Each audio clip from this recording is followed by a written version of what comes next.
This episode of The Dig is brought to you by our listeners who support us at patreon.com and by Verso Books, which has loads of great left-wing titles, perfect for Dig listeners like you. One that you might like is White Skin, Black Fuel, On the Danger of Fossil Fascism by Andreas Malm and the Zetkin Collective. In the first study of the far-right's role in the climate crisis, White Skin, Black Fuel presents an eye-opening sweep of a novel political constellation, revealing its deep historical roots. Fossil-fueled technologies were born steeped in racism. No one loved them more passionately than the classical fascists. Now, right-wing forces have risen to the surface, some professing to have the solution, closing borders to save the nation as the climate breaks down. White Skin, Black Fuel, On the Danger of Fossil Fascism by Andreas Malm and the Zetkin Collective. Out now from Verso Books.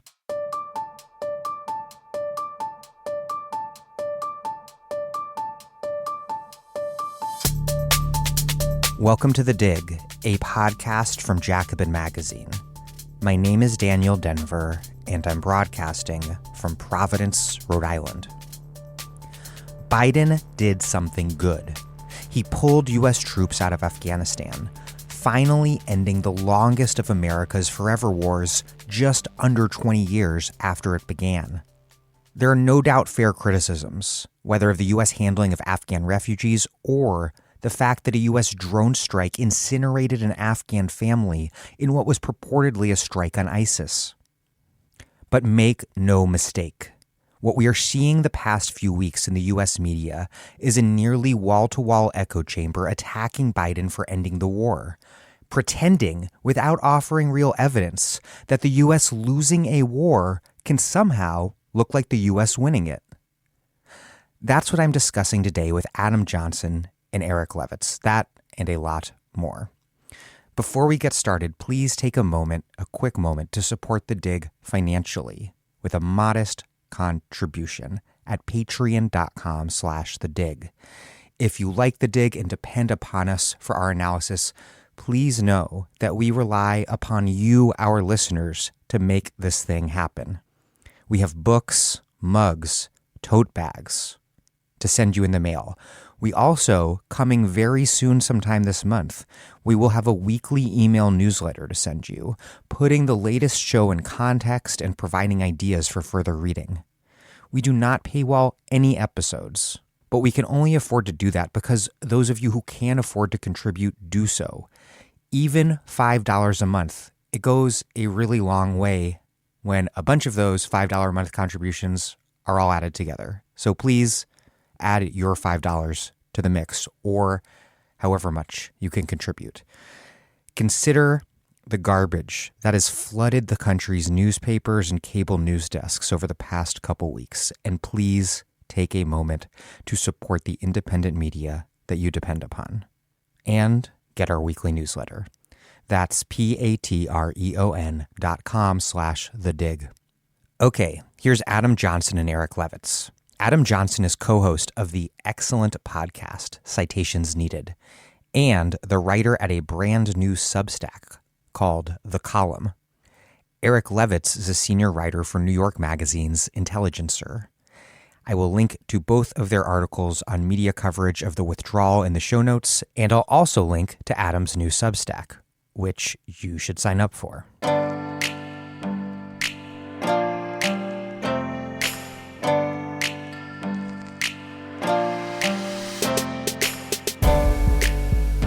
Adam Johnson and Eric Levitz, welcome to The Dig. Thanks for having me. I am also grateful to be on the podcast. Eric, you write, quote, ostensibly neutral correspondents and anchors have, 1, openly editorialized against the White House's policy, 2, assigned Biden near total responsibility for the final collapse of the proto-failed state his predecessors had established, and then 3, reported on the potential political costs of Biden's actions as though they were not actively imposing those costs through their own speculations about just how politically damaging the president's failures of competence and empathy would prove to be. What does this nearly wall-to-wall media echo chamber look like, particularly for those listeners who haven't been watching or reading mainstream news accounts? How has it come together so quickly and uniformly? And then what might actual journalism on the withdrawal from Afghanistan look like instead?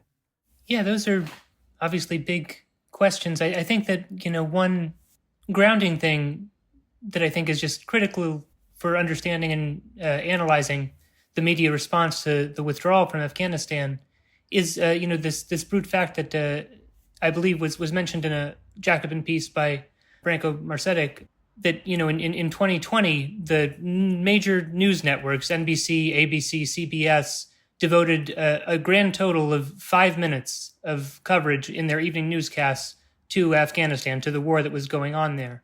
And I think that's obviously 2020 had exceptional degree of other pressing news concerns for U.S. viewers. Nonetheless, that's broadly characteristic of the past several years of coverage of the war in Afghanistan, which has really occupied almost no place in the popular imaginary.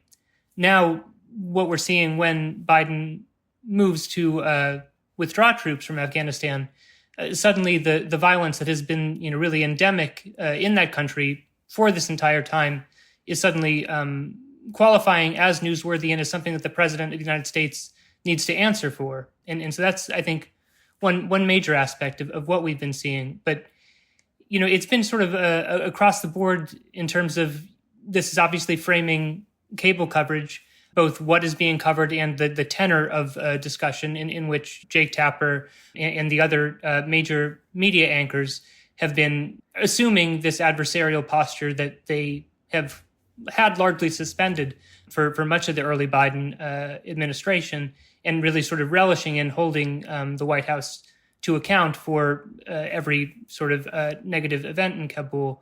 You did blow through that deadline. We did have troops there after May 1st. But I think, again, the issue here is not just the withdrawal of U.S. forces, it's how they were withdrawn.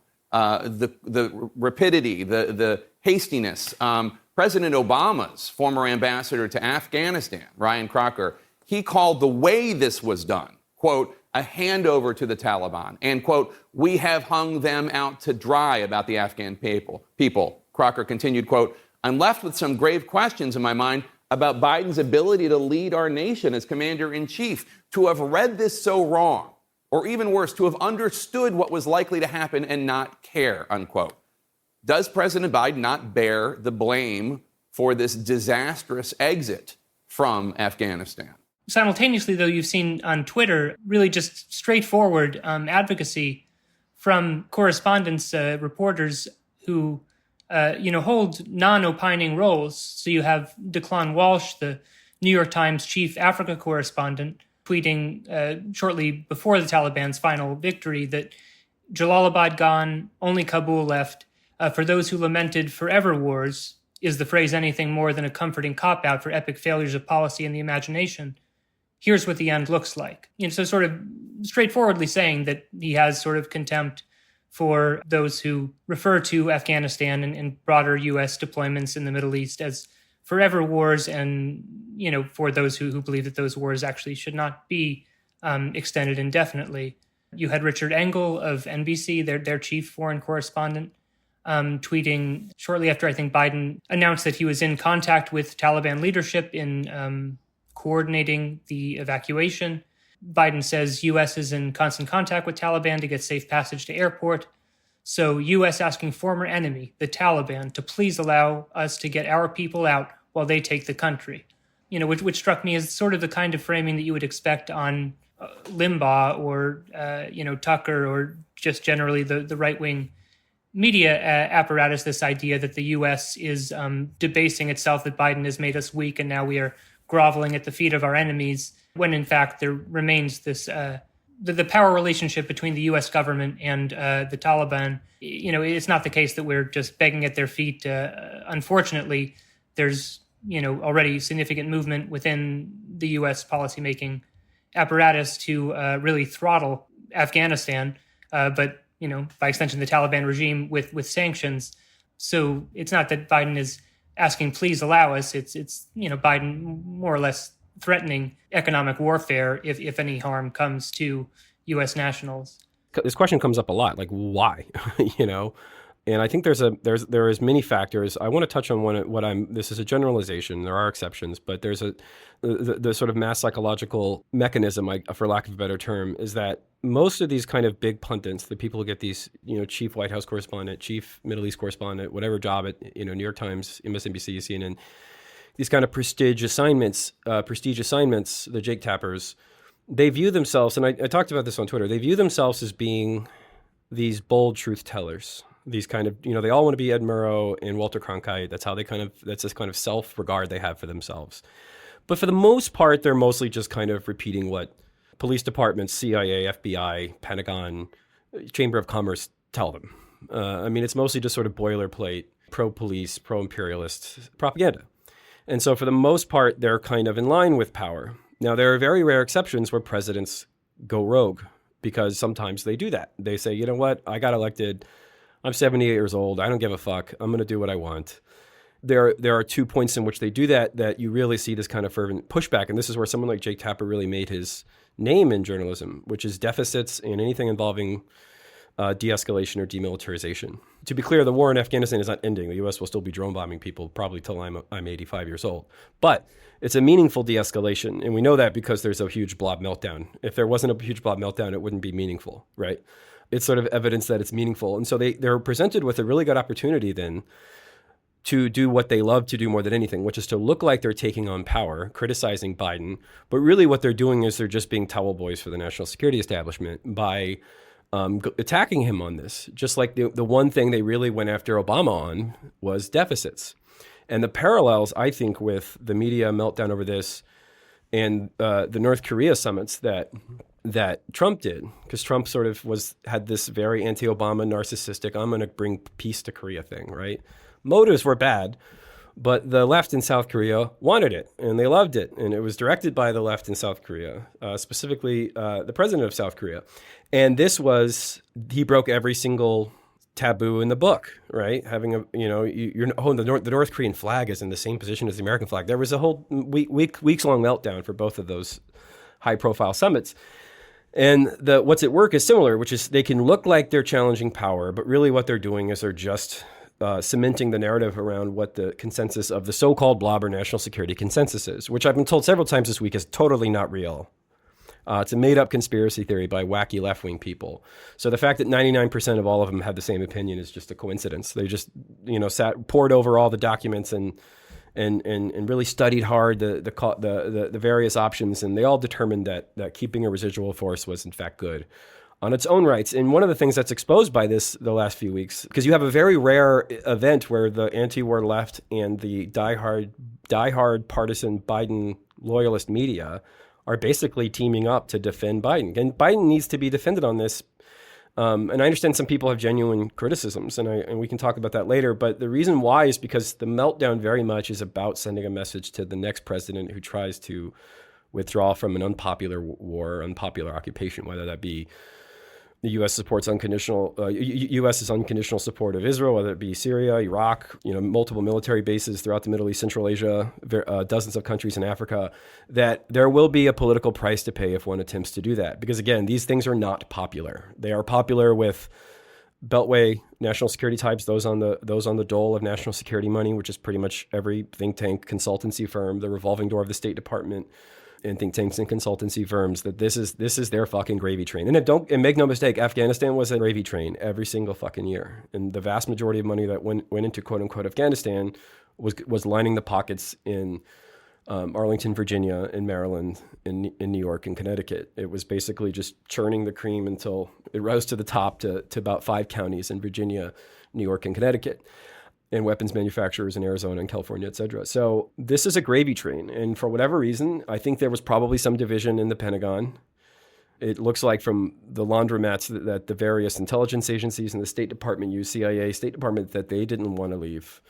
But it seems like the Army or the military was kind of divided. And Biden sort of said, you know what, this isn't popular. I want to pivot our resources to other wars, other forward positions in China and Japan and in various places. Because again, make no mistake, Biden's not a dove, but he's always been a bit of a wild card. I mean, this is someone who theoretically said he backed the Contras, but then was leading opposing apartheid in South Africa, which, people make jokes about that, but he really was. If you go back and look at archival footage in the 80s, he was very ahead of everyone on apartheid. And he voted against the Gulf War, despite voting for the Iraq War. So he's always kind of been a little bit eccentric, as a lot of politicians are. But the mass psychology at work here is that they get to sort of do their Ed Murrah routine, because nobody loves doing this more than Jake Tapper, right? Sort of mug and the troops and accountability. He did this with Obama on the deficit. You go back and look at those press conferences from 2009, 2010, and he's just grilling Jay Carney about debt and deficits. What about the debt and deficits? The president, when he spoke to NOVA students and faculty earlier today, acknowledged that the numbers in the budget were so big they were difficult to talk about. And to break them down, it would be along the lines of a family that makes $29,000 a year, spending $38,000 a year, so taking on $9,000 in new debt, with a $153,000 credit card bill that they were not able to pay down. That would be a way for the average American to afford it, to understand it. Does that seem responsible? This provided ample opportunity to do that. Another factor as well is that a whole generation of reporters, reportage and prestige journalists cut their teeth in Afghanistan. It was sort of the military version of doing your 6 months backpacking in Europe. It's kind of the thing you did to give yourself some gravitas and to not look like just another brown grad, right? Oh, I did my tour. Have you been to Afghanistan? I've been to Afghanistan. It's like, okay, so you'd sort of do the Pete Buttigieg. Either you do it through some consultancy firm, or you join the National Guard, or you go as a reporter and you kind of do your tour. This was also true of the British Empire, by the way. It was seen, the elites were expected to do their token 6 months in some northwestern frontier, some forward position in India or Burma. Like, this is a normal thing for our elite class to want to do.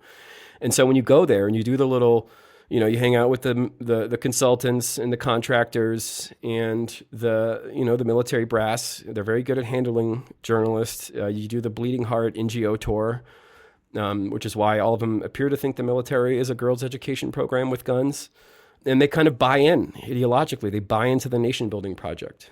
And I think some of them come about it honestly. I think they're just, they either deliberately or subconsciously overlooked the other side of the ledger, which is that this civil war is extremely violent. 8,820 Afghan civilians died last year in this conflict. Obviously, there was just the drone bombing the other day that killed 7 children, probably more, 10 members of the same family.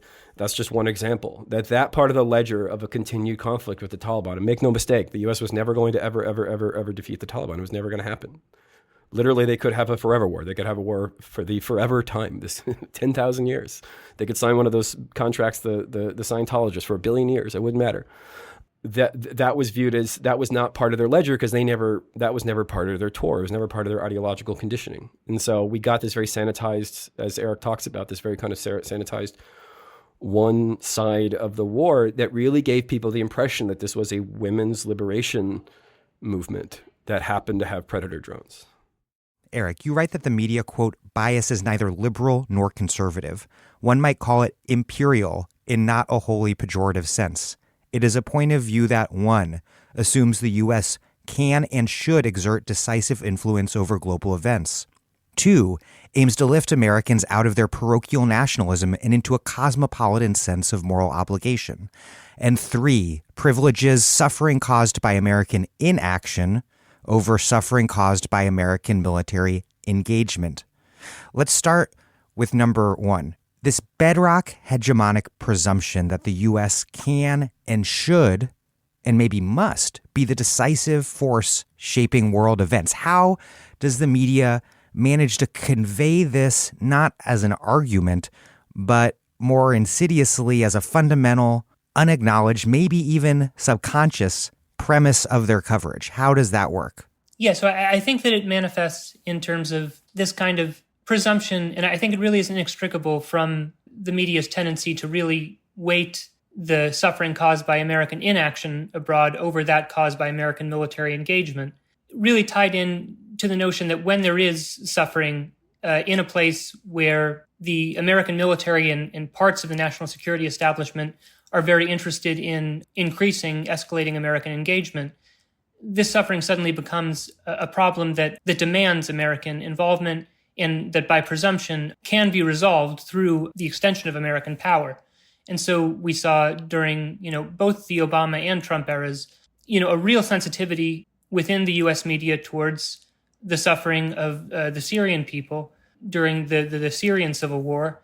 And, when, Assad committed real human rights violations against that population, we saw there that in that context, the notion that the U.S. can do something and it's not doing something becomes a subject of real intense moral fervor within the mainstream media. Well, yeah, I'm sorry, but the U.S. did do something in Syria. We spent about $1 billion arming opposition fighters a year. Of course. Right. Of course that was one of the great sort of like back and forth with that war. Is like they wanted to have this Rwanda narrative, but it didn't really fit.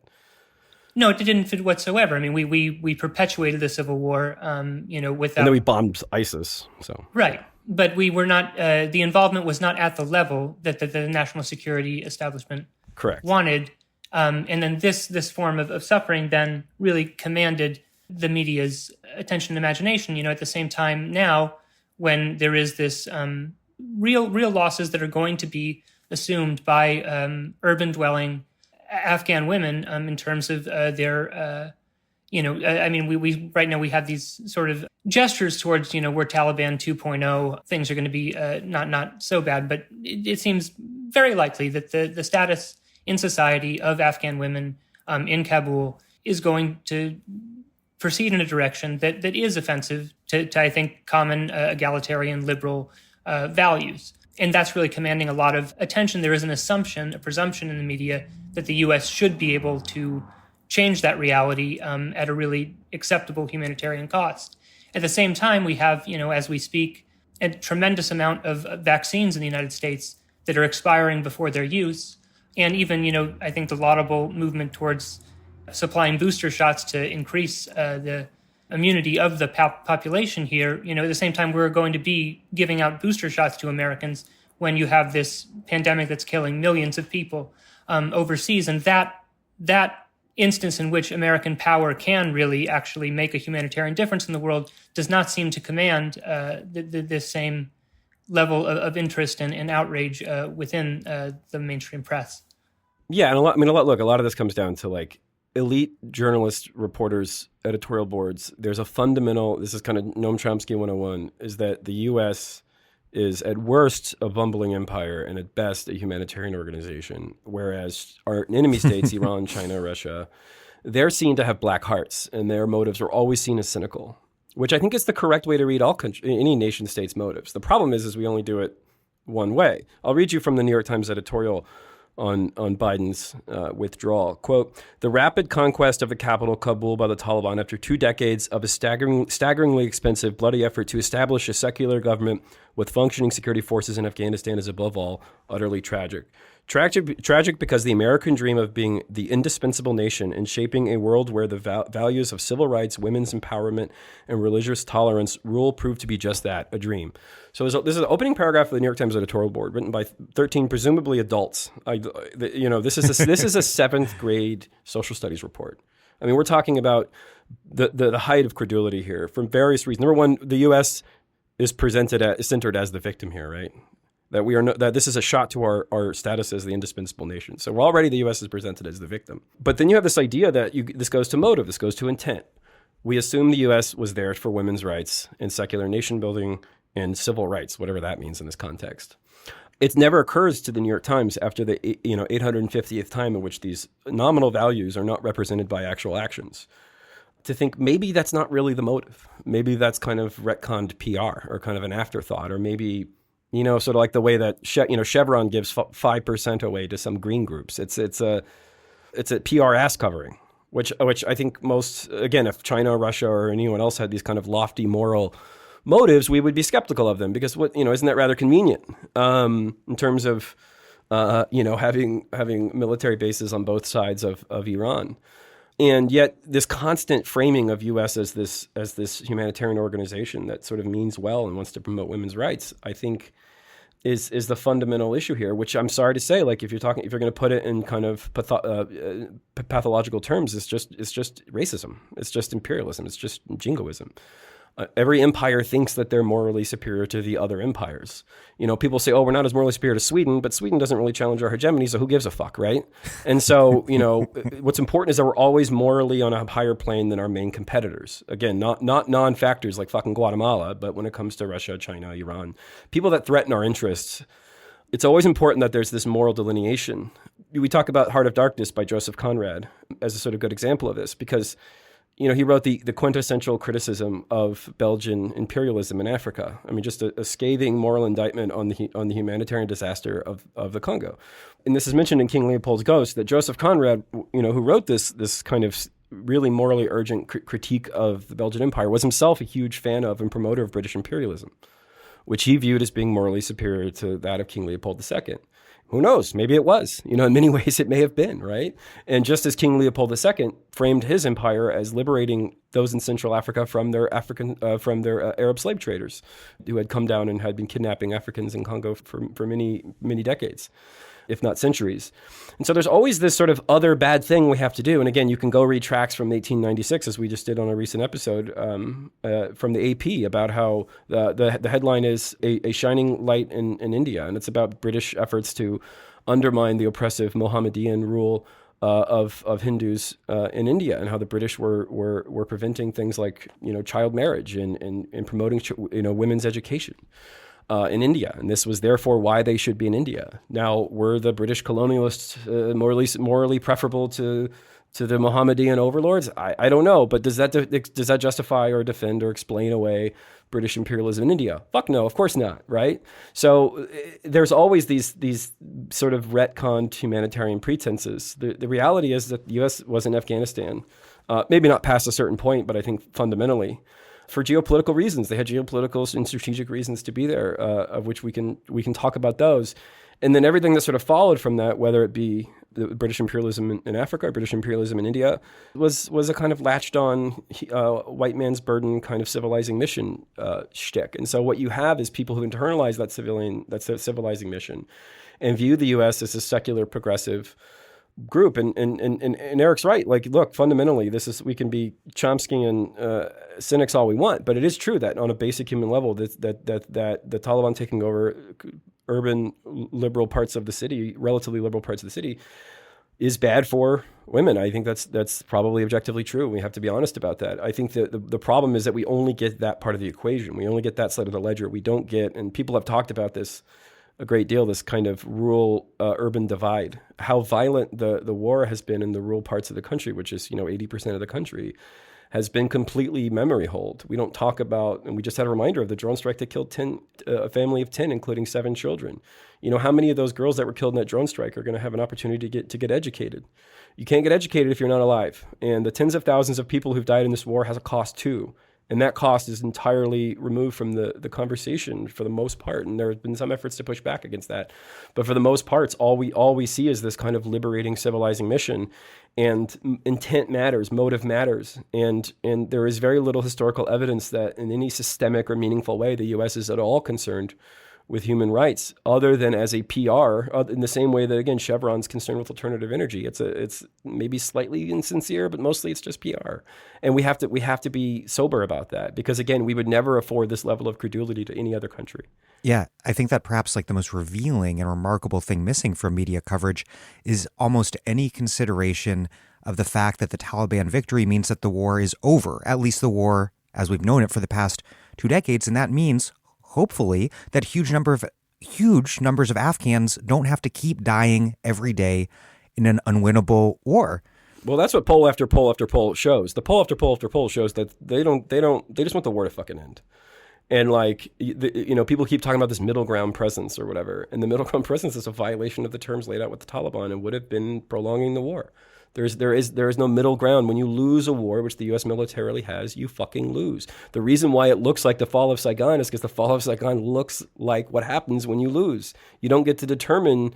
You don't get to say, Taliban, look, you need to give us like 6 months, maybe 4. This isn't like a, job exit interview where you say, can you give me a letter of recommendation for the next imperial incursion? I mean, you fucking lose, you're out. That's it. And it's not going to be pretty. And to the extent to which we can debate whether or not they should have done this or done that, and that's perfectly fine. But like, basically, that's what it looks like to lose. Yeah, and it's not just a matter of Afghan civilians, which this has been a charnel house for 2 decades, but Afghan forces who are dying in huge numbers, total cannon fodder in an unwinnable war, and also Taliban forces who were also dying in huge numbers and who are, contrary to the American calculus, human beings as well. But Eric, as you write, quote, countless reporters and commentators have cited the relatively low U.S. casualties in Afghanistan in recent years as proof that maintaining the status quo was a near cost-free proposition. Pretty interesting coming from the same sort of media commentators and sources who claim that their commitment to staying in Afghanistan is to protect Afghan lives. Yeah, I mean, I think that the irony there is really quite pointed. And I would note also just that the difference between the way that things transpired, or not the difference, but a difference between the way that things ultimately transpired and what is understood as the crisis of Biden's withdrawal from Afghanistan and the way that the Biden administration had assumed and hoped that things would go.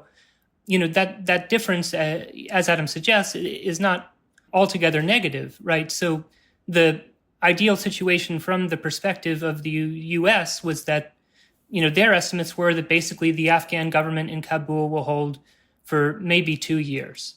So the idea was that we could have this interim where we have withdrawn and the state is still sort of standing there. And so our abject failure is not totally clear. And we can sort of blame it on, we left them something that worked. They screwed it up in those 2 years and then it fell apart. And this would be more sort of psychologically a more, pleasing way for this to transpire for the U.S. and its domestic public and its mass media. But what's ultimately, as we're saying there, is actually we wanted to arrive at the same fundamental outcome, but with a little bit more bloodletting first, with 2 years more, right? And I think that's the biggest argument for, as more information has come out, it seems like things could have gone somewhat smoother than they did if, President Ghani had not fled the country while they had this kind of agreement, negotiation for the transition in place, and the Taliban was not yet certain how easily it would be able to take Kabul. But nonetheless, this is not the worst that it could have gone, because the way that it went was, fairly bloodless for the conclusion to a civil war. And so, and that is completely not at all really considered in this coverage. And as you suggest, just in that, I believe it was in the Peter Baker piece that Adam ably dissected today, where David Petraeus, was arguing that there was in fact a middle ground that Biden did not consider between all in and all out, and that we could have, in a very sustainable cost in blood and treasure, continued this for quite a while, because we had, with Afghans fighting on the front lines and us like in our drone pods or however that works, we could really keep this thing going, and it would be, and this is the humanitarian understanding of how things should have gone forward, according to the sort of pro-war side of things. I mean, you talk about the complete refusal to acknowledge any opportunity cost with respect to staying in, and don't make no mistake, all these middle ground people, that's a clear violation of the terms. It would have been the same thing as before. They keep trying to spin it as this occupation light, half the calories. And one of the things that led to one of the absolute most psychotic things I've ever read, and I keep rereading it just with my jaw on the floor, that Peter Baker piece. Peter Baker writes, and these are clearly lines that are getting fed to him from these weapons contractor think tanks or generals. Quote, fewer than 100 American troops died in combat in Afghanistan over the past 5 years, roughly the equivalent of the number of Americans currently dying from COVID-19 every 2 hours. Oh, well, then never mind. Americans, you love to die these days. I would like Peter Baker to write a letter to the families of the 100 American troops who died, saying, "Hey, your son was 0.03 COVID hours." Oh, just put it in perspective. Okay, and then I was like, well. I mean, what a fucking craven thing to say. To say nothing of the fact that, of course, almost 10,000 Afghans died the prior year. I mean, how many COVID hours is that? I guess that's only maybe a day. I'm not good at math, but like, so this is how we're going to talk about these things now. I guess COVID has changed the moral equation. Now it's just life is cheap, and I mean that is just that is what anyone who's ever worked in marketing. That is marketing. That is a marketing line. That's a sales line. Just a little bit of body bags coming home, as a treat. And it's all it costs, just no money. You can't afford not to stay in Afghanistan. I mean, he's a sales pitch.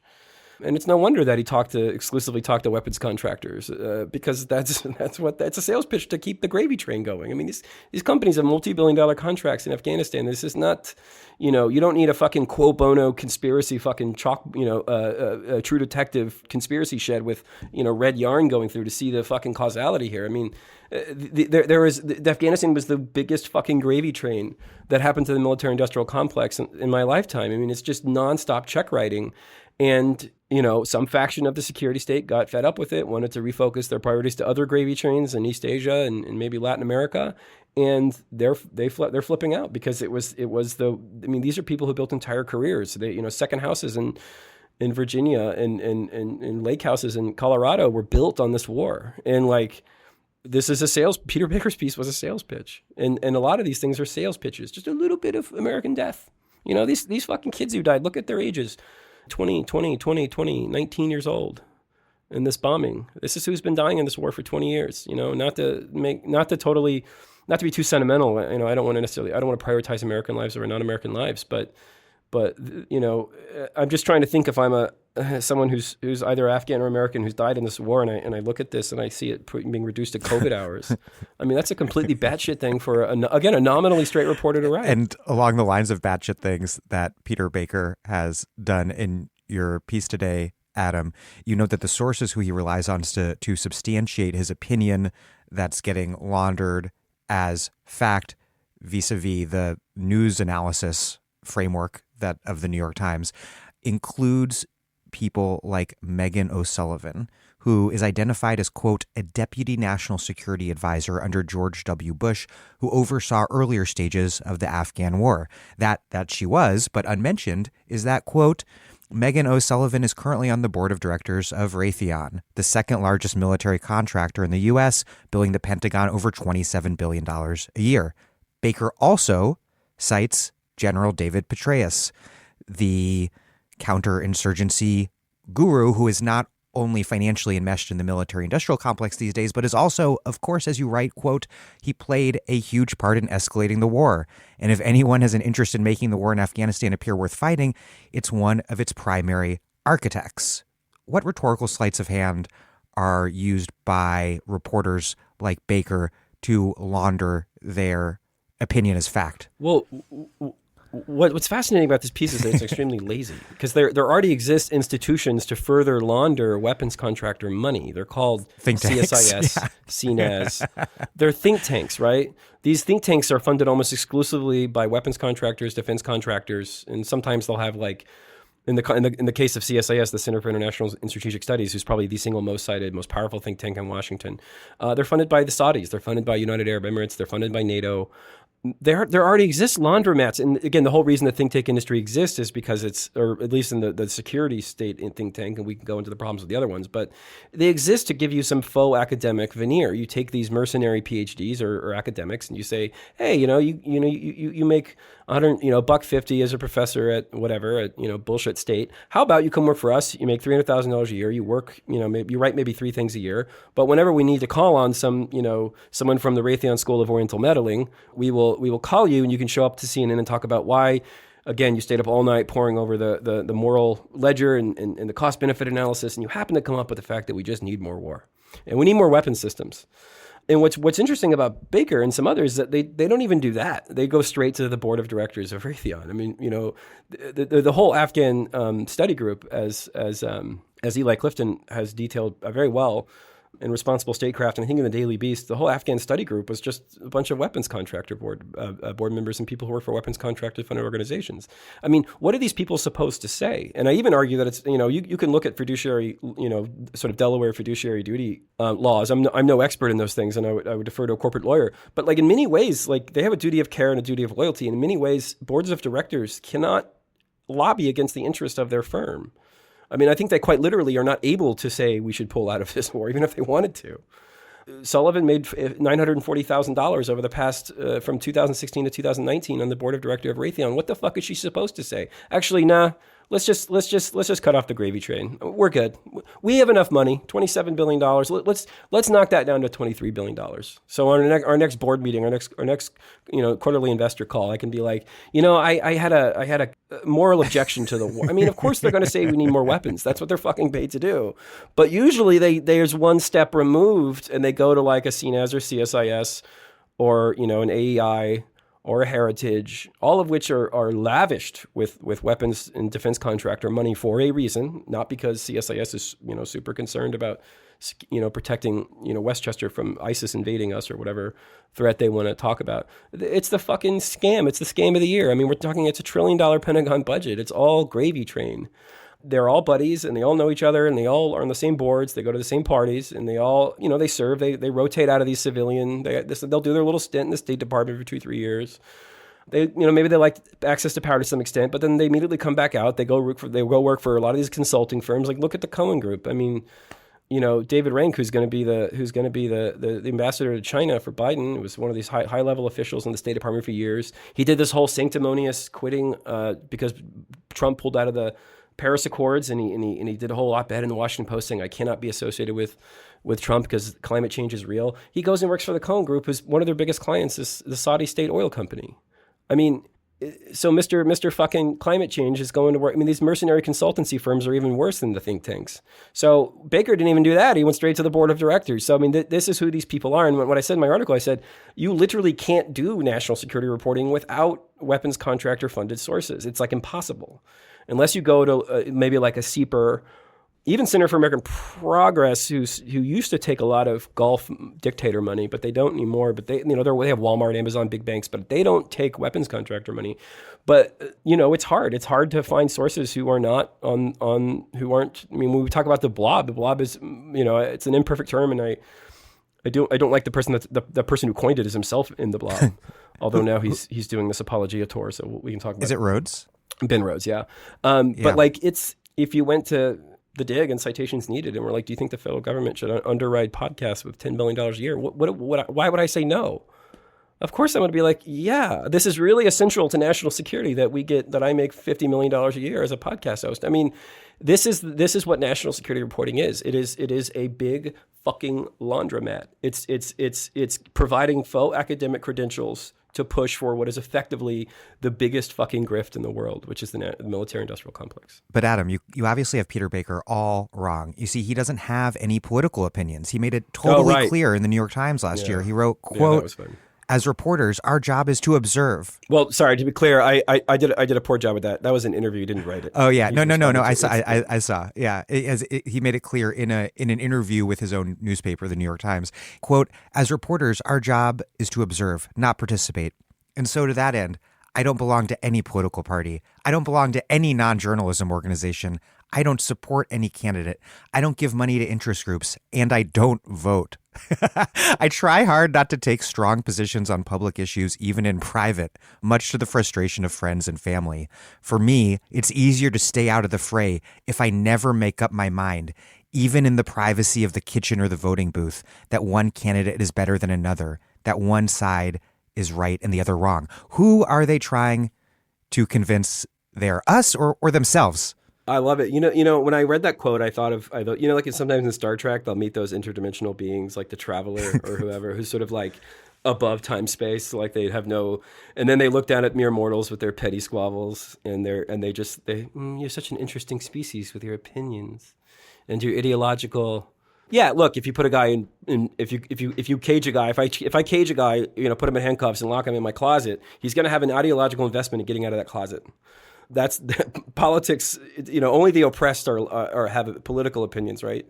But those who are riding the gravy train and going through the current of the status quo and are lavished with, praise and cushy jobs and think tank gigs and cocktail parties, they don't understand why anyone would care about politics. And of course, that's what makes this whole thing so frustrating. And Eric, again, details a lot of this. It's very clear they have an opinion. Like, why are we doing this childish thing where we act like you don't? Why not just say, like, I'm Peter Baker. I'm heavily invested in U.S. occupation for both ideological and probably financial reasons. Here's why I think we should stay. Like, write an opinion piece. Like, what's wrong with that? Why can't you be a reporter and write opinion pieces? So they do this really goofy, analysis vertical where they go find 5 people who agree with them. I mean, the whole thing is just it's theater. It's just an elaborate pantomime. It's not. And I just wish we would get rid of the pretext. Eric, who's the theater for? What's the purpose of it? For them? For us? For both? For everyone? Yeah, I mean, I'm not entirely sure that the Baker quote goes so extreme that I have trouble believing that it's totally an act. But it also seems deeply neurotic to me. Like I know it's not like singular to him. This like, oh, I'm a journalist, so I don't vote sort of thing. But it's a completely private act. So it's just, to me, it's like, well, I'm a journalist. I only think about the American flag when I masturbate. That's like. Yeah, no preferences whatsoever. But yeah, I don't know. This maybe connects partly to something Adam said earlier. It seems to me that we used to have a similar thing on budgets and deficits. That there's been some progress, I think, in terms of elite level discourse there, where it's not quite like the thing. You're not as comfortable as a neutral reporter assuming the morality of austerity, but it does seem to me that it's especially acute in the national security realm, this notion that almost that military matters, war and peace are somehow above politics.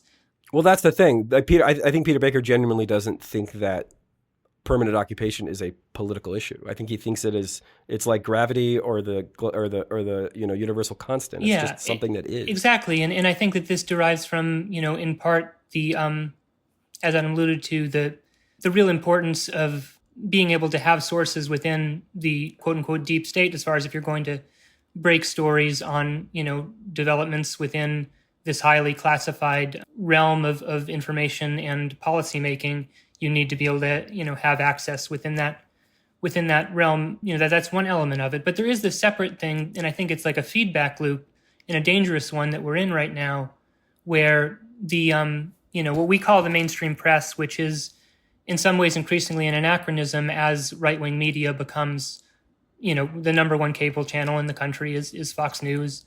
Facebook, if you look at what trends there, is mostly right-wing infotainment. It isn't Epic Times. Yeah. The mainstream media is not necessarily mainstream anymore, but the general, this is largely, especially with the papers, right, built around this mid-20th century model of really mass advertising driven business model in which you want to try to reach as broad a sort of audience as possible. You want to sell shoes to Republicans and Democrats, et cetera. And so you sort of establish this kind of, in the Cold War era, a broad sort of Cold War liberal American civic nationalism maybe as your default posture, or whatever. You have kind of this space that you're occupying. And in the present context, what is it that unifies Democrats and Republicans in the United States? What holds this whole crumbling polity together? You look at polls, and in the military is the most trusted institution, at least most trusted public institution. I think Amazon might be the most trusted institution in general. But you have that, and I think that leads, the mainstream press towards both treating whatever the military says as kind of like the neutral, this is the trusted institution. The generals are saying X, and so, whatever, that can kind of get a status that is treated as nonpartisan. And then there also is just this culture of troop worship, both from this respect for the institution and this broad national guilt at the fact that so few of us actually serve in these wars. But these things together lead the media to really take a really uncritical posture towards the Pentagon, towards the military, partly from the fact that the public has this pre-existing trust, but then that posture by the media reinforces that trust, even as trust in like all other sort of actually democratically accountable and elected institutions is declining. And it's a really unhealthy loop that we're in. I think another part of that, another reason that the media is able to achieve the sleight of hand of making military and foreign policy blob perspectives seem so neutral is because so much about imperial American politics is about removing really important issues and setting them above and outside of the spheres of democratic contention, elevating them to the realm of technocracy and high expertise. And we've seen that, of course, with foreign policy, as we're discussing here, and at least until recently with monetary policy and with economics more generally. But this time they're up against the president of the United States. So it seems like there's another layer of discourse, which is almost a panic of Biden leaning on the democratic legitimacy of this withdrawal to counter the media's reflexive removal of foreign policy from democratic contention. How do you see this conflict between the media and the blob on the one hand and Biden on the other playing out? I don't know. There's another element to this, which is that, that there is also the sense among many in the press that sort of their Trump era posture of hyper adversarialism relative to what they had relative to their posture towards any previous really U.S. president. There is some self-consciousness about that and some eagerness to reaffirm their sort of neutral posture by taking an opportunity to come swinging at Biden. And it also, this subject is perhaps ripe for that, for the fact that Biden is largely, in his rhetoric in terms of selling this, there is a real resonance of Trump, maybe some of the more legitimate aspects of Trump's nationalism in terms of we're expending all of these resources like overseas, we should be spending them at home, sort of the John Kerry line, I think, from 2004 about we should be building fire stations in Boston, not Baghdad. In terms of Biden's speech defending the withdrawal, he was very, adamant, I'm not wasting any more American lives. This is, the Afghans' war, etc. It was on nationalist rather than anti-imperialist terms. It's on, that's the only language that we're going to have in mainstream politics until... Yeah, he's the CEO of the empire. He's not going to criticize. Goldman Sachs is not going to promote Marxism. Right, but it is still nonetheless reflecting, it is Biden kind of echoing and in that way consolidating. I think I agree with the question, a populist, nationalist sort of, turn in the national mood against military adventurism. And, as we've seen from previous sort of realignments, it's when the other party takes power in the policy, or at least the attitude. We obviously didn't see much policy change, actually, substantively, in the Trump era on imperialism whatsoever, obviously. But nonetheless, there is this ratification, and you've seen it a little bit on trade as well, where Biden has maintained some of Trump's tariffs questionably in certain circumstances. And regrettably, Biden has also... on immigration. Kept some of Trump's immigration orders on the books for now, particularly the pandemic era one. And all the sanctions, too. But notably, even with Biden keeping so much of Trump-era immigration restrictions in place, basically denying asylum seekers the right to enter the country at the border, one of the most outrageous moves taken by Trump using COVID as a pretext, it's only with the withdrawal of Afghanistan that you see in the newspaper so many people calling Biden Trump-like. Now we hear it. Yes. No, that is exactly right. It is you're only Trump-like when it's something that is not part of the routine maintenance of empire, like brutalizing immigrants or sanctioning and killing tens of thousands of people in Venezuela. It's when you veer off the script that then it's outrage o'clock. But one of the things I think it's important to acknowledge here, because people are trying to think, well, what's the sort of motivation, is that Biden and his people can look at polls and they just see how unpopular these wars are. I mean, various polls, 70, 80% of people say, I want to leave. And so when they get mad, they say, oh, well, he's doing it for politics. And what they mean when they say he's doing it for politics, they mean that he's doing something that the people want him and voted for him to do.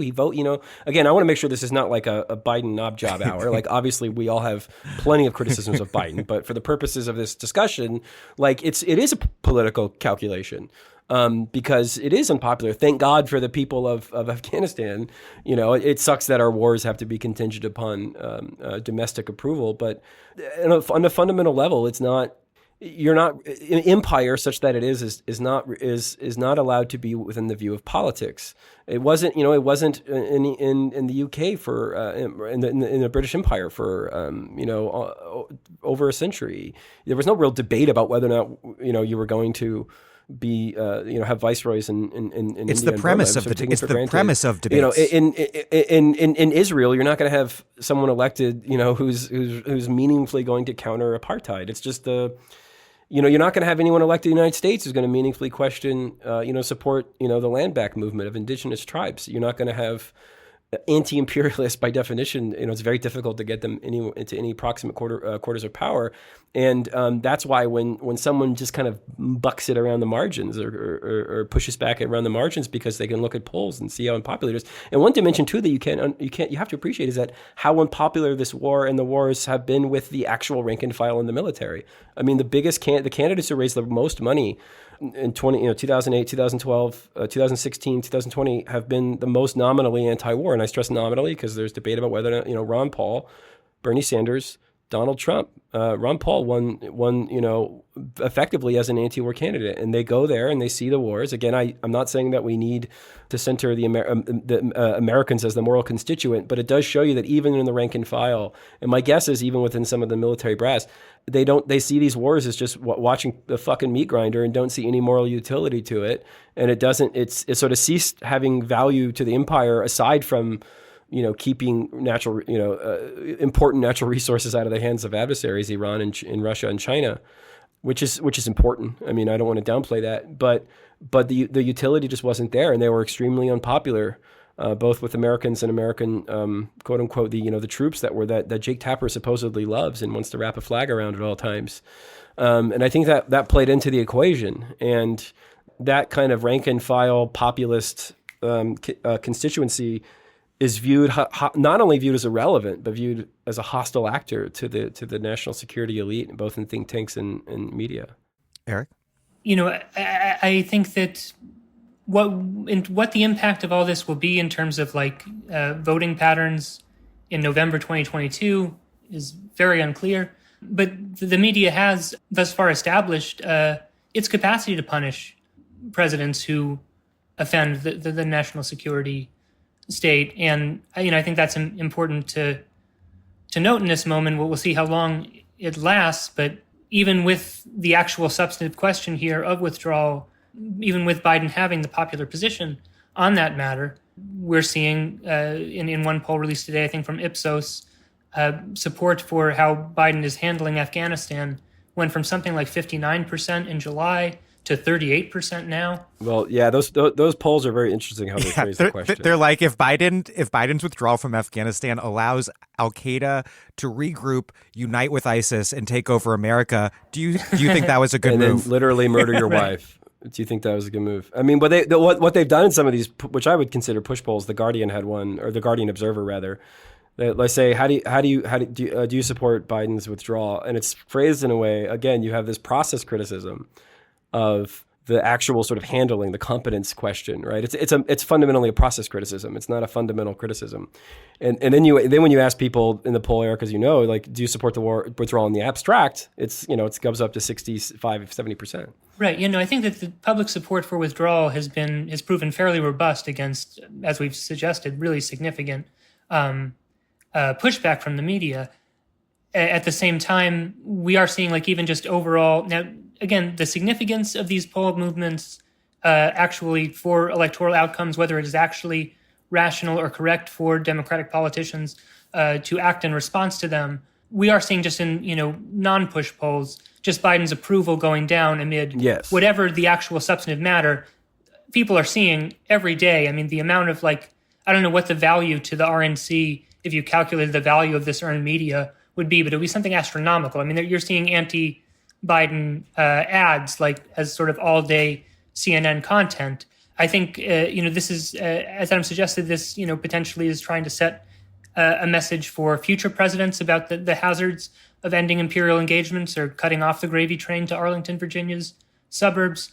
But I think it's also about disciplining Biden, and I think regrettably, my both positive and negative with Biden is that I see him as not terribly ideological, pretty amenable to whatever he sees as politically expedient, within certain bounds.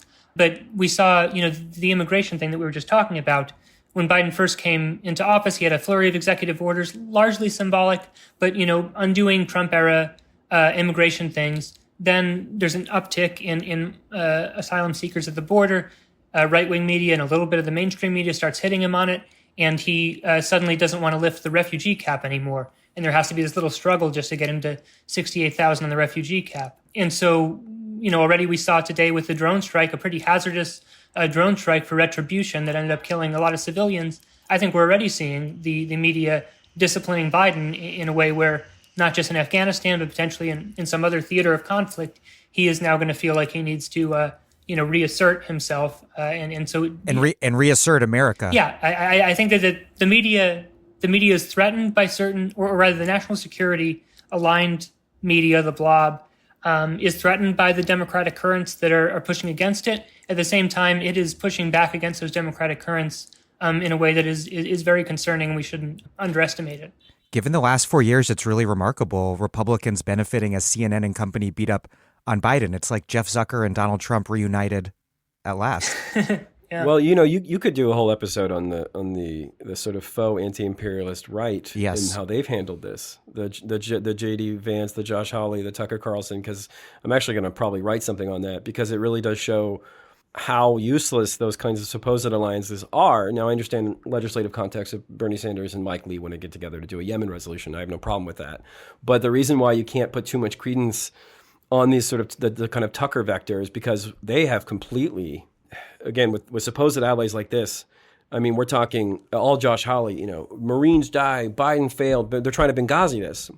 And because they have no moral consistency or intellectual honesty at all, they're now trying to do the process criticism, which is ironic because that's the same criticism that they're supposed, the neoconservatives they supposedly hate make, which is that Biden's incompetent, this is done badly, and they never specify or never clear how they would have done it. Again, no one. The reason why none of the people who I think do the process criticism, I think Matt Iglesias said something to the effect of and again, weird bedfellows, said something to the effect of the process criticism is bullshit, just ignore it. I wouldn't go that far. I think there are probably some people who do it in good faith, but the reason why most of the people are not in good faith is because you'll say, okay, well, how should he have done it differently? And no one has ever really yet to give me an answer. And I've asked a lot of people this question, which is okay, so the Josh Hawley crowd, the kind of America First crowd, let's be frank, the fucking Nazis, they support it. They support it in theory, but they need to go after Biden for being incompetent because ultimately they're just partisan hacks, and they can't give credit where it's due. They can't really form any kind of meaningful coalition. And I think that whole vector has been very illuminating because it just shows you that at the end of the day, there's the intellectual dishonesty will come back and bite you in the ass because now they're the biggest critics of Biden when he's desperate for any kind of allies. And that you can always kind of fall back on this process criticism because it's a counterfactual and it can never be disproven. What does it mean to do it well? I'm genuinely curious. Glenn Kessler, the fact checking guy at the Washington Post was we need to hold Biden to account because he went up to the podium on July 8th and said this was not going to be Saigon. Pinocchio. And that sounds, superficially, that sounds so that's a reasonable thing to object to. But then you think about it and you're and this is where I'm maybe getting into pure Biden standing, and please stop me and don't hold this against me. But what was he supposed to do? Go up to the podium on July 8th and say, oh yeah, it's a paper tiger government. Yeah, this could be a fucking disaster, folks. Buckle your seatbelts. That would have been a vote of no confidence and expedited the Taliban takeover to July 8th. I mean, there are times in which we have to be big boys and live in a big boy world and understand that there's a mass psychology going on here. And even if you don't think it's an adequate excuse, and I think there's an argument that maybe it's not, you can't just say, well, we need daddy president to lie to us. I think that obviously can become a very slippery slope. Or at the very least, you have to engage it, right? You have to sort of say why it's not true. And no one does that. No one sort of provides what they would have done, like A to B to C to D, to like prevent that, because ultimately, again, the fundamental problem is they militarily lost, and they militarily lost years ago. They've just been saving face. And they want losing to look like winning. And thousands of people have died so they can save face and continue the fucking gravy train. And so that's where I'm not quite as dismissive as like an Iglesias on the process criticisms, because I think maybe somewhere out there's one that's like worth engaging. But so far it's like they cannot give these supposed America First anti-war types cannot give fucking credit where it's due, because then they would have to be not partisan hacks. And ultimately, again, at the end of the day, Tucker, J.D. Vance, Josh Hawley, all these people, they're just fucking partisan hacks. I mean, that's it. Everything else is just, it's like Josh Hawley supposedly Mr. Anti-Imperialist was voted for the fucking military, $700 and some odd billion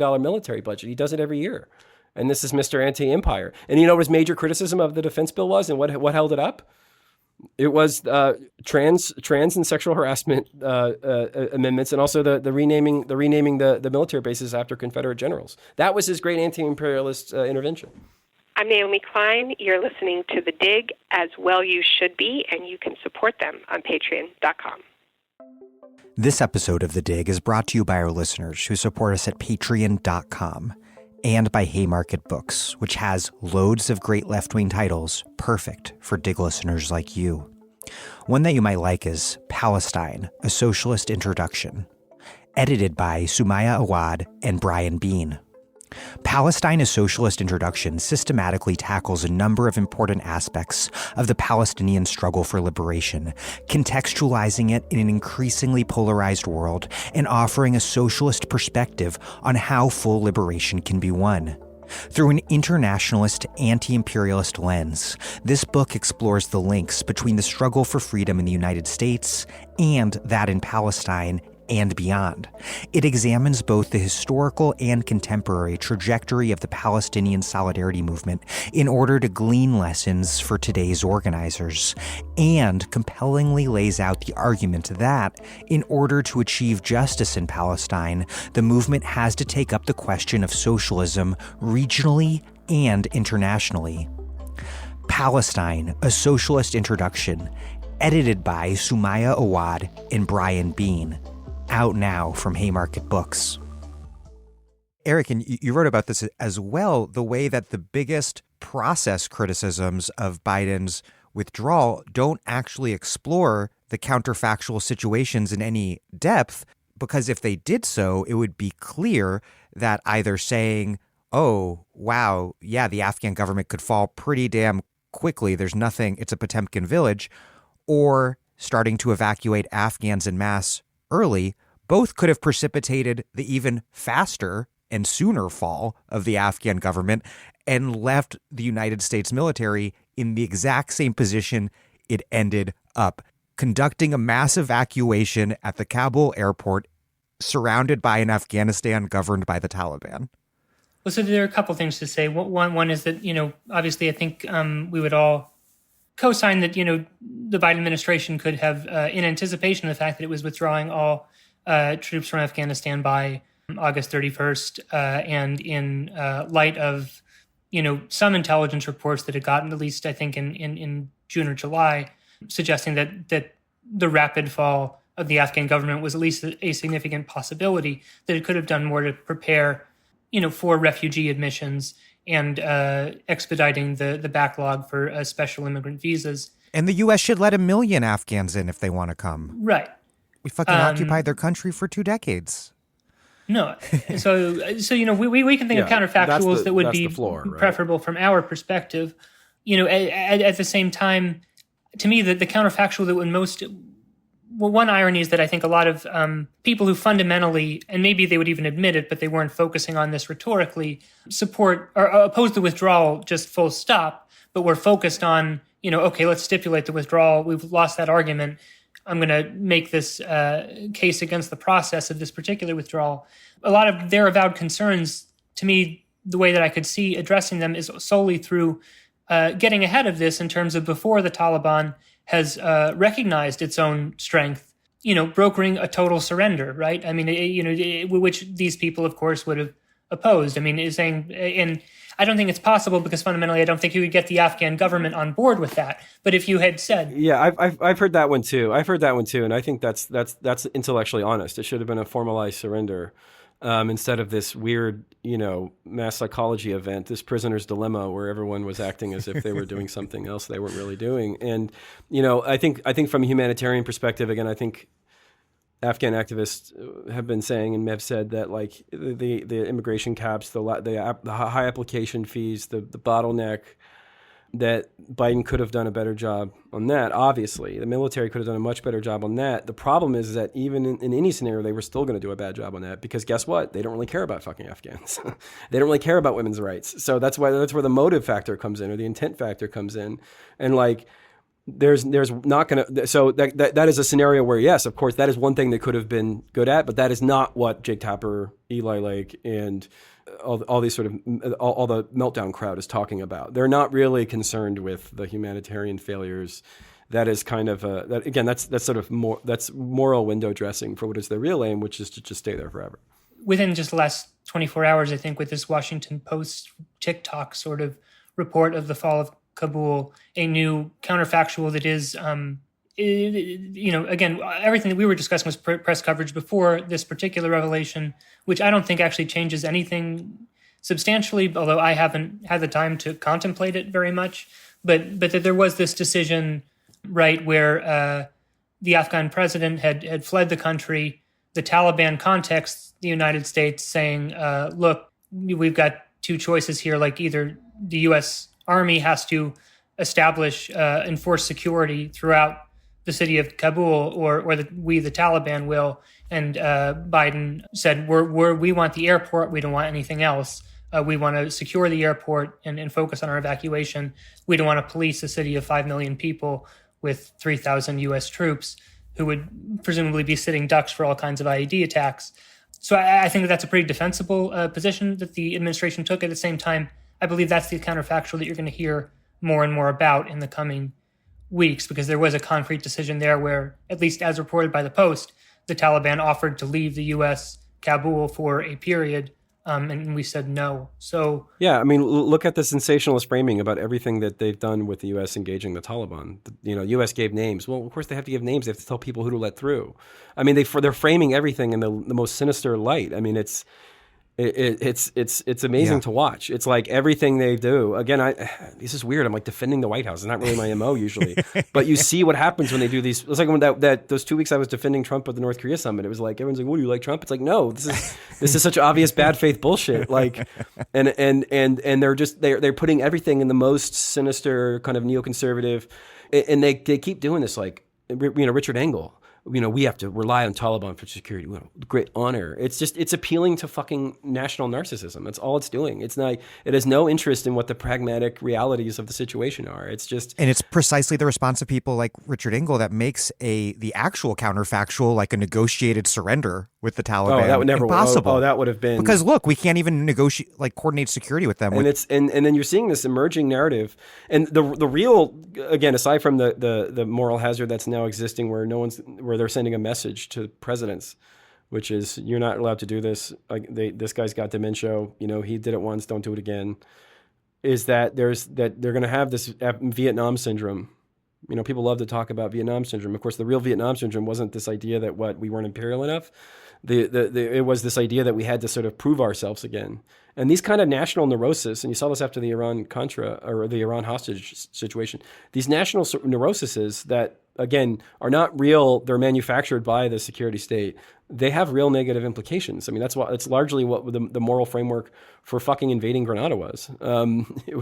We had to sort of reassert our imperial ego. And this is something Panama too. And Panama as well, exactly. Now they're saying Biden's got to give us something now. We need to go around and kick someone's ass somewhere.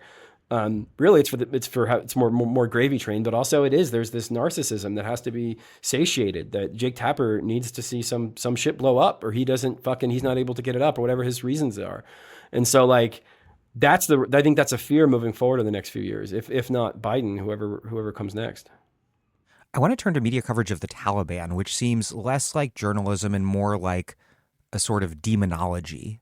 Is the media even really bothering to evaluate the Taliban's pledge to create an inclusive government and not engage in reprisals? Who knows what they'll do? But the fact is that they do seem to be operating with some restraint. They are negotiating with Hamid Karzai, which they certainly don't have to do. They won the war, after all.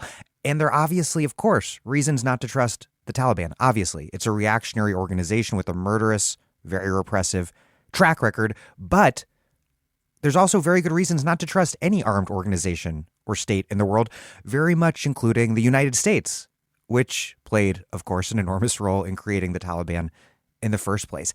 How do you see the media coverage of the Taliban, and what would fair coverage look like? Because there's a real risk, as Farah Stockman wrote in a surprisingly good New York Times editorial recently, a big risk in the blob and media sort of rooting for the Taliban and setting the Taliban up to fail.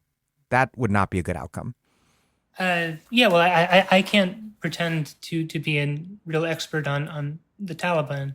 At the same time, I do think that it is noteworthy that the question of what this means, at least in my consumption of media around this, is not even just engaged in a very serious way. There was a piece by Graham Wood of The Atlantic, taking the negative on, whether there's going to be any meaningful difference between the Taliban that is set to rule now and the one that, was deposed 20 years ago. And he makes some interesting points about, the internal machinations within that organization and the characters in play. But I think that I believe, it made no engagement with just changes in the structural conditions facing any regime that wishes to rule Afghanistan. After 20 years of mass exposure to, in the urban areas, mass exposure to sort of Western influence and just broader, just general global culture, to a non-Islamist sort of way of life. You have a population, I believe that over 50%, I think, is like 18 and under, who have grown up within, again, certain pockets of the country, but powerful pockets, with just a very different sort of orientation towards the world. And beyond those just attitudinal changes in terms of the Afghan public, you have more fundamentally an economy that has been completely reorganized around the presumption of massive foreign aid. The trade deficit that Afghanistan has amassed as a result of the foreign dollars coming in, and yes, the lion's share went to U.S. weapons contractors and Afghan elites, but some did trickle down below that sphere. And you have an economy that is just not very self-sufficient. It's really reorganized around assuming that it will have the dollars it needs to fund, a massive trade deficit. And what we've done already is, one, freeze the reserves of the Afghan government that it holds at the Federal Reserve in New York, which is, I think, about $9 billion, which could cover its, foreign liabilities and feed its trade deficit for a year. Right now we're sucking out those dollars. We're holding them hostage to I'm not sure exactly what the demands are at this point. But the bottom line is you have a Taliban that they want to rule. They want power in addition to whatever ideological convictions or mission they may have. And to hold state power, in Afghanistan is no easy task to begin with. Under these current conditions, there are some very strong external pressures towards some measure of reform, at least in the places, whatever, there is a countervailing elite of some kind. And this reformist impulse, whether they're going to, that general amnesty they did for former members of the government, some of that might be entirely cynical, some of that might be public relations messaging, but some of it is likely, geared around the fact that they need technocrats. They need somebody to run the central bank, and all of the human capital that is on offer, in Kabul, a lot of it is going to be people who served in the last government. And so I think just asking these questions of, what pressures does this new regime face? What incentives does it have? And does that lend credibility or not to some of the claims that it's making? These are questions that I think need to be explored and that I don't really see being explored or the media evincing any curiosity about. I think the play in terms of demagoguing the scary Muslims, because a lot of these pundits know very well that most people don't know the difference between the Taliban, ISIS, Al Qaeda. I mean, most you look at polling, most people think ISIS is aligned with Iran, and if you watch 10 minutes of Sean Hannity, you would think that too. I think the play is to kind of speak in this very generalized, what I sort of call like kinetic thought, sort of kinetic racism, where you sort of just sort of feels, and you see a lot of this, harbor for, they're going to harbor terrorists, ISIS are going to attack us, and they kind of know most people don't know the difference. So as far as the sort of demagoguery around the next regime, I think it's very much about conflating groups the Taliban actively fights against with the Taliban, knowing full well that most people aren't going to really make that distinction, right? Because again, I think that your average media consumer isn't sitting there parsing reading the Atlantic and parsing the nuances of the internal struggle between the Taliban. The real play here, in terms of Benghazing Biden with a fucking blunt instrument, is to make sure people don't know the difference. I'm actually probably more on the skeptical end as far as the Taliban's alleged reforms. I mean, just pure, sober analysis, I would say I'm very skeptical of that. I don't think that's actually going to come to pass. I do think that much of it's going to how much they're going to be demonized is going to be very much to do with how they geopolitically align themselves moving forward. If they become more aligned with Russia or China, we'll hear all the horror stories. If they somehow work out a deal where they're maybe more on the fence or kind of play all sides, we won't hear those stories. But the basic foundation, I'm skeptical about. But I will say that I think the play is going to be this conflation, and you see this already. I mean, various examples, CNN, McMaster, Nikki Haley, all these sort of interchangeable white generals who all kind of look like the white generals you have on like 24 and TV shows. They go on there and they make sure very, very clearly that the way they speak does not distinguish. And I think that's going to be the play, because you have to keep this war on terror narrative. This kind of look what Tulsi Gabbard said. The ISIS in Afghanistan wants to convert everybody. That's their kind of MO. Makes no mention of the Taliban. That's not that. Josh Hawley's doing the same thing, right? ISIS, Al Qaeda, home recruiting. Jay Johnson went on MSNBC and did the whole like ISIS and Al Qaeda are just going to go there and set up camps. And it's almost like the Taliban doesn't exist. It's almost like we didn't fight a war against the Taliban. We fought a war against this kind of abstract ideology. Because as long as that is the narrative, then who's to say that that's not a worthy reason to stay there forever, or to have there was that one reporter whose name I never figured out, who had a meltdown over us not having a military base in Tajikistan. I've never seen someone have such an emotional investment in a military base in Tajikistan. It's almost like he was talking about it like you insulted his fucking mother. He was like, "What do you mean? What do you mean we're not going to have a military base in Tajikistan? Don't we need to put pressure on Iran?" And Jake Sullivan, who's the blobbiest blob ever, WestEc, founded West Exec, which is a fucking defense contractor influence peddling operation, was just like, I don't know, man. No, he doesn't. We've been in meetings. He doesn't seem to give a shit about Tajikistan. I think he thinks it's one of those fake Marx Brothers countries. What do you want from me? And they're just so invested in this constant hostile posture that they can't even imagine that there's that military quote unquote engagement can actually be detrimental to these people's lives. Whatever happens down the road with the Taliban, right now, though, we can contrast the media's treatment of the presumption that the Taliban will engage in reprisals, mass reprisals, despite the fact that they haven't yet, with the actual reprisals committed by U.S. allies in Afghanistan after and during/after the U.S. invasion, a key case in point being Warlord General Abdul Rashid Dostum, whose forces murdered hundreds, maybe thousands of Taliban who had surrendered in late November 2001. If you're listening right now and are like, oh, have I ever heard of that? I mean, maybe you haven't, because the U.S. worked hard for years to obstruct any sort of inquiry into that massacre, because Dostum was on the CIA payroll and his forces were key to the U.S.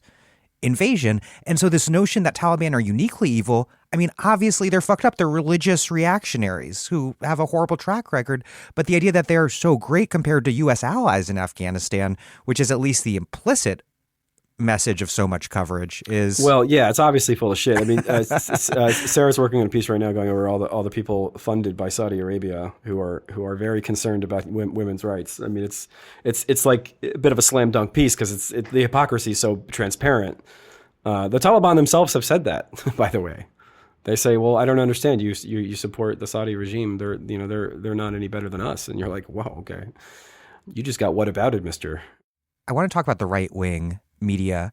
What I'm seeing happening is that both the mainstream and right-wing media are aligned in framing the withdrawal as chaotic, botched, whatever. But then the right-wing media, and I've been watching Laura Ingraham and Tucker Carlson in particular, they've been using that framing as a jumping off point to argue that the U.S. is selling out the country by prioritizing the evacuation of Afghans over Americans. And then... they're not racist enough. That's a line I forgot. Sorry, you're right. And while we're talking about details and terms that are being hidden from the American people, the true scope of the refugee situation must be revealed. Importing tens of thousands or hundreds of thousands of Afghans to the United States is bound to pose major challenges with huge financial, cultural, and security costs. Of course, Biden wants you to believe that he's got this whole vetting thing totally under control. A background check with those great Afghan files. I think it's the same thing we saw after 9/11 and throughout the war on terror, which is the mainstream media legitimating the sort of liberal imperial worldview that in turn lays the groundwork for right-wing nativist and nationalist reaction.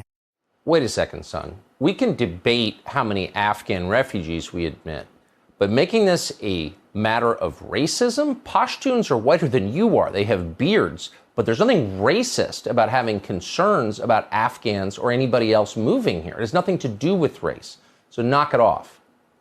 But listen to what he's saying. Foreigners are more impressive than you are. They're more entrepreneurial. You learned that at a Koch seminar. And if you don't agree with that, said Adam Kinzinger, if you thought the point of America was to serve the people who live here, the Americans, you are, and we're quoting, evil. That's his position. You're evil. So now you know why Adam Kinzinger isn't bothered at all by what the Biden administration is doing now at the southern border, which is opening it. He's not bothered because he agrees with the result. Fewer native-born whiners, those people can go die of obesity and fentanyl ODs, more grateful foreigners to whom, who feel indebted to us, people we can claim to have rescued. How do you two see the relationship between the MSM and right-wing? It's all they have because they're supposedly America first. Biden does this thing that supposedly they are support in theory. They can't support it, so all they can do is say he didn't do it racist enough. That's all they have. That's all they have. You know, I'm very resistant to kind of a just world sort of theory of politics in many respects in terms of, there would be support for really, or organic support for a sort of cosmopolitan kind of orientation towards the world in a more expansive sort of sense of obligation beyond like the level of the nation state. If it weren't for the fact that liberal hawks had associated humanitarianism with war. At the same time, I do think you're correct in terms of that it draws strength from that.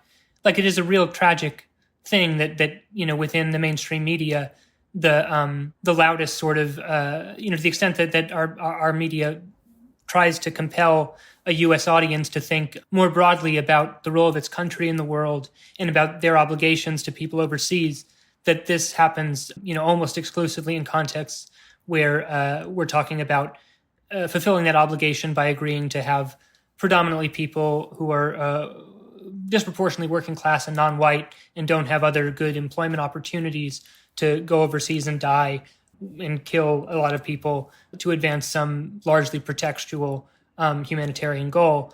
I do think that is a gift to the a nationalist right that wants to broaden its support and demonize an out-of-touch cosmopolitan elite. And I do think that these two forces, or there is a relationship between the forces in that respect.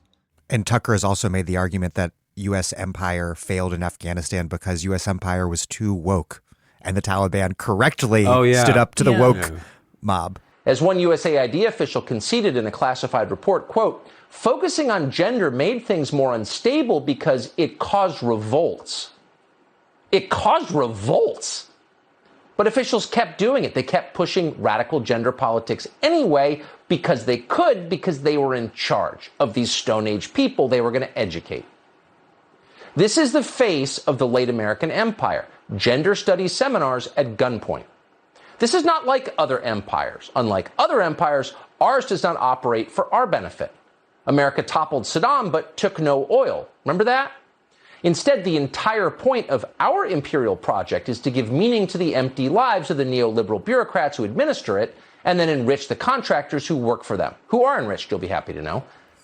Yeah, they were asking pronouns, I think, when they were kicking in doors and shooting people. Yeah. Yeah, no, Tucker he got one foot into the Dinesh D'Souza post 9/11 sort of.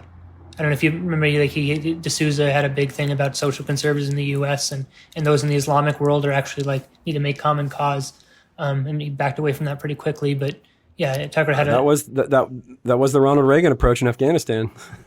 Yeah, that's yeah. It was the ultimate. It was the Avengers. They all got together and decided to kick it to those commies. Adam, you've touched on this a few times, but many of us on the left, myself included, we found ourselves in the unusual position of defending Biden, in particular, in this case, of course, against the media and the blob. And Eric, your article was tweeted by Donna Brazil and Dan Pfeiffer. No. Your tweet promoting the article was liked by Biden's chief of staff, Ron Klain. Oh, no. Do you think this unexpected polarization around Afghanistan with the left in Biden's corner and Biden's team seemingly, at least in the case of your article, Eric, looking to the left for support, could it shape the trajectory of politics in unexpected ways in the coming year, this moment, in ways we can't quite see right now? I would say that. Look, if this was Bernie Sanders ending this war, none of these people would give a fuck. They would be jumping on the pile bandwagon. There's a lot of overlap with national security, state blobbery, and the Biden circle, but they're not. They're also distinct in many ways, and this has exposed that. That the White House does have media allies who supersede the. I mean, look, when I'm sitting there and when I first see myself nodding to Jennifer Rubin tweets, I almost had to check myself in and be like, wait a second. Am I liberal interventionist? I think I'm going to change ideologies here. You have partisan hacks who will die on the hill no matter what Biden does. And to the extent to which I think we've aligned with them, or at least I've aligned with them this week, that's politics, critical support for Comrade Biden. It's probably not going to last very long, but I would say, and I talked to Sarah Lazar about this a lot, it is important that the quote unquote left defend Biden in this moment, actually, because the whole point is to send a message, and there needs to be some support from all quarters. Again, it's not going to ultimately, what one person does is not going to really matter, but there needs to be support for presidents who do these things, again, albeit problematically, albeit with refugee caps, albeit with drone bombs that kill children. There's all these other bad things Biden has done in the context of this, right? But if we don't show that there's a popular support for demilitarization, even in these very minor contexts, then it's just fucking fair game for the vultures to just eat off the flesh of the White House. And they're going to disincentivize anyone else to do it. Even if if polls at 99%, it's more popular than fucking Jesus and Tom Hanks rolled into one. It doesn't matter. If the fucking media piles on you and lowers your, approval rating by 10 points, it basically means that, because again, I think that's the issue here. I really think it's not even about Afghanistan. It's about U.S. military presence in Djibouti and UAE and Syria and Iraq, and are fighting against Hezbollah, and support for Israel with respect to Palestine. There's a general fear about disengagement from the Middle East. When when one little thing happens, it sets a precedent, and it needs to make clear that this is not acceptable, and that there will be there'll be meltdown city. I mean, again, remember when Trump would randomly say, I'm going to pull out of Syria, which he never actually did, by the way. He just said he would do it. And there was a fucking meltdown every time he did it. And I think many people thought Biden was doing something similar. He kind of said this generic, popular thing, in the forever words, I'm going to leave Afghanistan, and nobody believed him. And then I didn't fucking believe him. And then he did it. Again, not perfect, still the CIA drones. I'm not saying it's perfect, but he did it to the extent to which it caused a fucking brain aneurysm in every national security reporter on CNN and NBC. And I think that it is odd common cause, you're right, but that happens in politics. That's politics. That is politics. That happens, there's a lot of things that Biden are going to do that you're going to say, yeah, I got to support that, I mean, whether it's let's say some of these kind of large stimulus packages or whatever it is, you say, or even the PRO Act, if that ever comes to pass, that's just what it's going to have to be. As bad for my brand as it may be. I mean, I think that there's the relationship between the left and the Biden administration is at least more complicated, I would say, than the relationship with the Obama administration ultimately proved to be. because there is real left-wing influence on the White House in terms of the Biden, what we're seeing, as kind of I'm not sure if litmus test is the right word, but a acid test, a test of sort of the left's strength within the Democratic Party and in American politics at the national level writ large. And we're seeing very clearly what the limitations of progressive power are, but also what inroads have been made. I think a lot of it reflects sort of developments at the elite discourse level on sort of the influence of social media, where you can have something like econ Twitter, this sort of groups of economists who are conventionally credentialed in most respects, but not people who have mastered the art of working their way up inside these sort of stodgy conservative institutions of policymaking power, have these platforms to air new ideas, to share empirical research that shows, that the minimum wage doesn't have a disemployment effect, or actually we're seeing that, in fact, the inadequate stimulus of the Obama years really had a durable impact on the long-term productive capacity of the U.S. economy and likely impacted the Democratic Party adversely in elections. There are a lot of these arguments that progressives have won on issues that do not threaten anything fundamental, that are actually consistent with, Biden's infamous sort of promise to his wealthy donors that, nothing fundamental will change, which I think sometimes gets misrepresented in terms of he was saying that we can do this slate of center-left reforms, redistributive reforms, and your living standards as, multimillionaires and billionaires, you're not going to feel this really. Maybe your great-great-great-grandchildren will take a bite.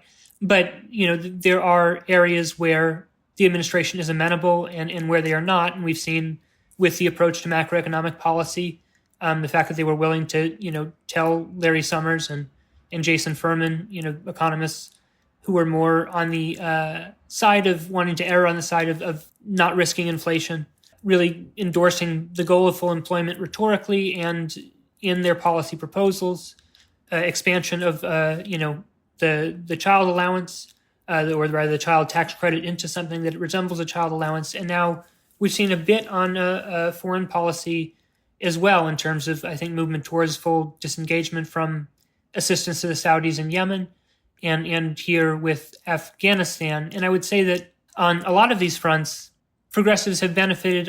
Ironically, there weren't many silver linings to the Trump years, but two of them were that Donald Trump normalized really sort of expansionary fiscal and monetary policy. The fact that the COVID crisis hit when it did in an election year for a Republican president, which thereby gave the president and his party an incentive to actually do a much better response to the COVID recession than Democrats mustered to the 2008 crisis. And then suddenly it's a bipartisan thing to replace people's lost income with almost universal cash payments. And suddenly it's a bipartisan thing to think that the war in Afghanistan should end. And so those developments, I think, Trump sort of opening the door towards things that a significant portion of the Democratic coalition wanted their leaders to do. And in some cases, as with Afghanistan, something that Joe Biden personally, for his own idiosyncratic reasons, had wanted to do. And so both... For like a decade. Yeah. So both the events of the Trump era giving him perceived space, that, we can actually not means test relief checks, and there's not going to be a huge blow up about welfare queens because it's no longer the 1990s or whatever. There's been some progress in the media infrastructure or public attitudes or whatever that was demonstrated in 2020. And then, we can actually say yes to the progressives in our coalition on this particular subject. I think that obviously there's other things which are not negotiable at the level, or are not winnable at the level of elite discourse and sort of the long march through the institutions in terms of getting a more sort of left-wing cohort of experts within the think tanks of the Democratic Party, which is another development I think we've seen, the millennials coming of age in positions of congressional staff and executive branch policymaking power. And those things include, as Adam alluded to, fundamentally, we're leaving Afghanistan, but this is, still part of a pivot to Asia and towards a hardline anti-China policy, we're not contesting fundamentals of empire. We're contesting things at the margins. And there is a real risk, I think, that if it turns out that, the left rallies to Biden's defense on Afghanistan and he sees little benefit from that in approval polls, and the blob proves that actually it is the more decisive actor, and it also proves that it has a large phalanx of congressional Democrats who will validate and make bipartisan opposition to any leftward lurch on the subject of imperialism or on the subject of foreign policy. This could ultimately go in a negative direction. And, as I said earlier, we did already have one response of we're going to kill, 10 Afghan civilians to maybe take out one ISIS terrorist in Afghanistan. So I think there's promise in this moment and in, alliance between the liberal faction within the Democratic Party and this more hardline socialist left. But there's also, it's a very precarious situation because of fundamentally the still existing, it's still a structurally weak tendency within American politics. The socialist left remains a weak actor. And so it's vulnerable to a loss of clout if other forces demonstrate their superior strength. Well, Adam Johnson and Eric Levitz, thank you both very much. Thank you so much for having me. Yep, thank you.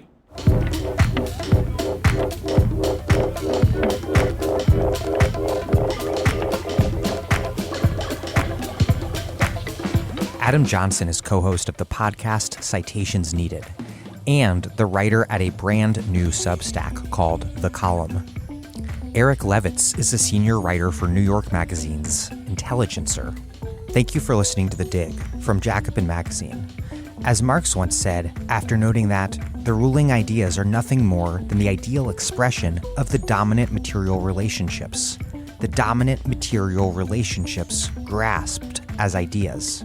While other podcasts have only interpreted the world in various ways, our point is to change it. We're posting new episodes every week. The Dig was produced by Alex Lewis, music by Jeffrey Brodsky, and The Dig was recorded at WBRU in Providence. Our communications coordinator is Tamuz Frankel. Our senior advisor is Thea Riofrancos. Check out our vast archives at thedigradio.com. Follow us on Twitter at @TheDigRadio, and please do find us wherever you get your podcasts and subscribe. If it's on iTunes, you can also leave us a glowing review. Those reviews help introduce us to new listeners. What also does that is you spreading the word to your friends. Please make propaganda for us, and do find us at patreon.com and make a monthly contribution to keep this operation going. Even a few bucks a month is huge.